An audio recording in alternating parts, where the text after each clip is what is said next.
मैंने आपको पहले की क्लास में भी बताया है, अगर आपको तारीख याद होगा, तारीख, तो कभी भी आप कैस्पियन सी नहीं भूलेंगे।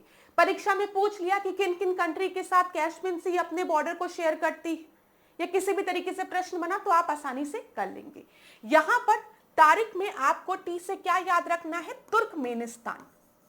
तुर्कमेनिस्तान याद रखिएगा क्लास, ठीक है। ए से आपको क्या याद रखना है बताइए? अजरबैजान, ठीक है। आर से आपको क्या याद रखना है? रशिया। आई से आपको क्या याद रखना है? ईरान।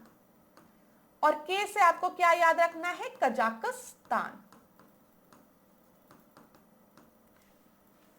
5 कंट्रीज के साथ कैस्पियन सी अपने बॉर्डर को शेयर करती है। तारीख पे तारीख, तारीख पे तारीख याद रखिएगा 5, जहां पर तुर्कमेनिस्तान सबसे पहला हो गया, ठीक है। फिर ए से अगर आप ध्यान देंगे तो ए से आपका अजरबैजान हो जाएगा दूसरा, आर से रशिया हो जाएगा तीसरा, ठीक है। फिर उसके बाद आई है, आई से आपका ईरान हो जाएगा चौथा, और 5वां आपका कजाकिस्तान है, ये 5वां कजाकिस्तान हो गया। तो बताओ कैस्पियन सी कभी भूलोगे? कैस्पियन सी कभी भूलोगे? हाँ, हो सकता है अभी क्लास खत्म होते होते भूल जाओ, तो कोई दिक्कत नहीं है। यहां पर कैस्पियन सी से रिलेटेड एक और इंपॉर्टेंट पॉइंट मैं आपको बताऊंगी, जहां से आपकी परीक्षा में प्रश्न बन सकता है।